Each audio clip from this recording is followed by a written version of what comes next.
English Shorthand 100 words per minute, May 2003.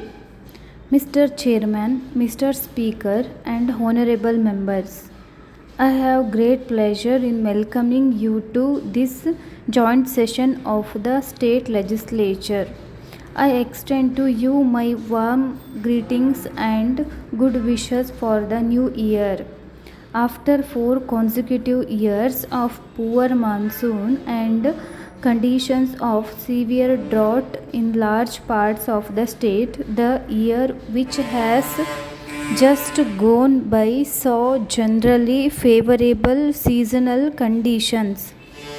Though some anxiety was caused by prolonged dry spells, the major part of the state received average or above average rainfall. The spatial distribution was not, however, uniform. In several districts, some pockets had poor rainfall.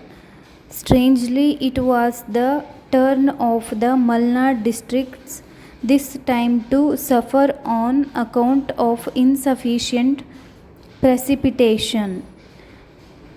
In spite of these limitations, the crop production in the state promises to be by and large satisfactory. Thanks to good late rains, the rabi prospects are bright. My government has taken prompt action to provide assistance in the areas affected by inadequate rains.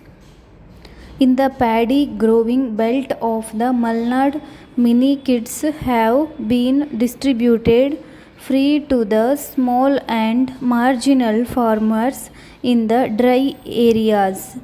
The tempo of employment generation programs is being maintained and arrangements have been made for fodder and drinking water.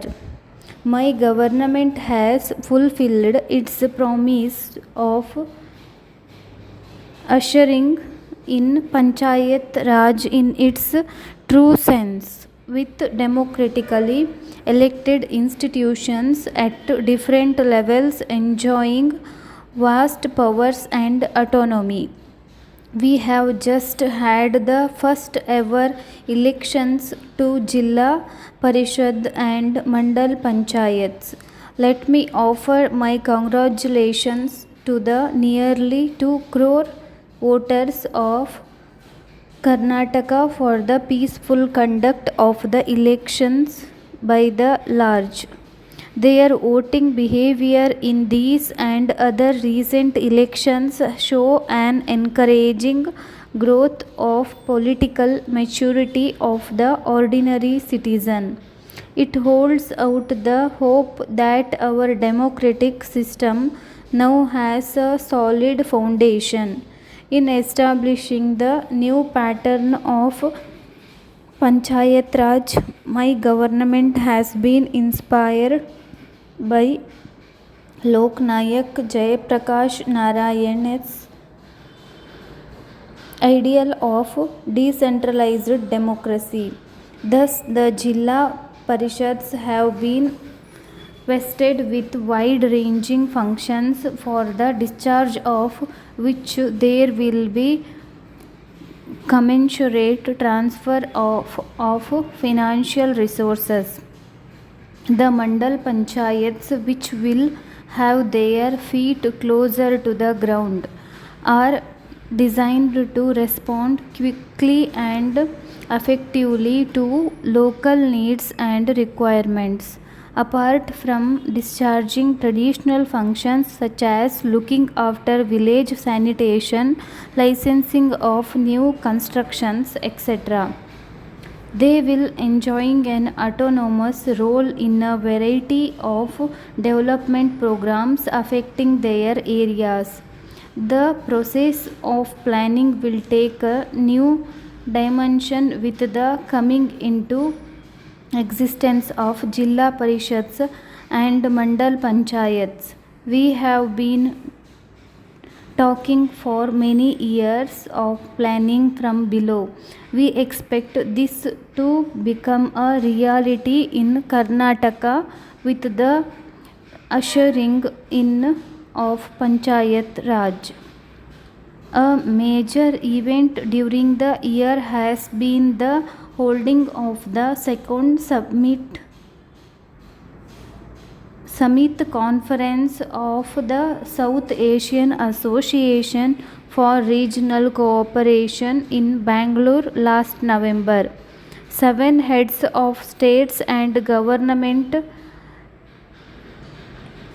encompassing a sizable proportion of the global population assembled here to discuss regional and bilateral issues.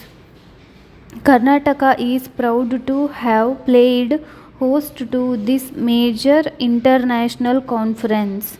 We feel particularly gratified by the appreciation expressed by our Prime Minister and other visiting dignitaries of the arrangements made by the state government. I am sure that this event signifies the emergence of Bangalore as a center for international events. Karnataka's achievement in rural drinking water supply has been impressive. All the so-called problems villages identified prior to the 6th plan have been covered. We are now in the process of extending this concept to habitation. We are also laying increased emphasis on mini schemes and piped water supply schemes so as to minimize the problem of water scarcity even during years of acute drought.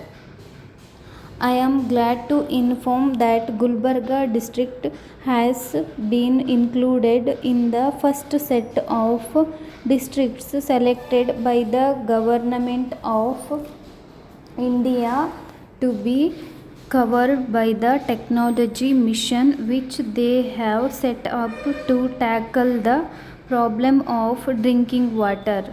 More districts are expected to come under this program in the coming years.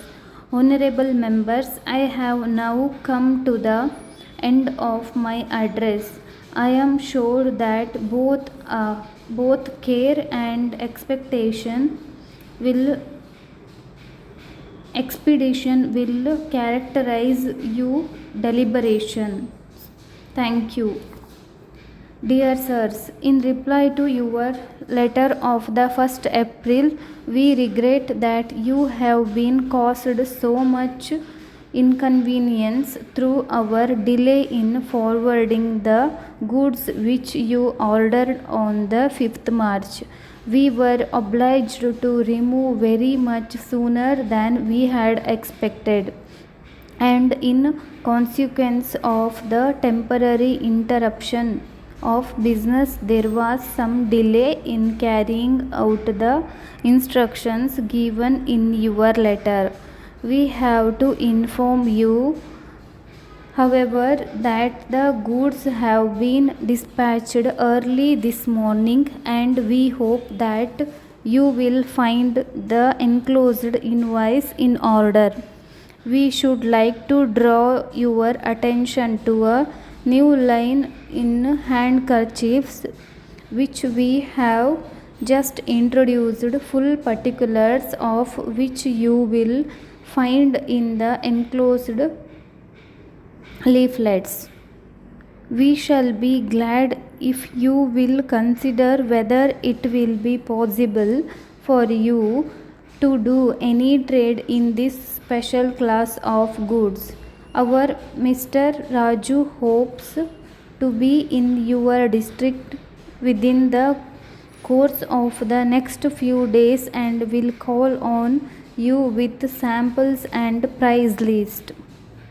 The premises we have just taken are in the central part of the town, consist of a much larger shop and warehouse than we had in Main Street. so that we shall be able to stock a great deal more than formerly.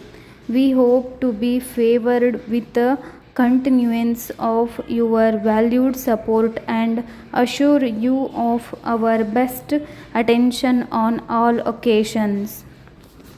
As it is obvious from the reference to the underlease in the assignment that the term created by it must have come to an end nearly 10 years ago, it seems to us that your client seemingly dispense with production of the counterpart. The vendor is willing, if you think it desirable, to make statutory declaration. Yours truly.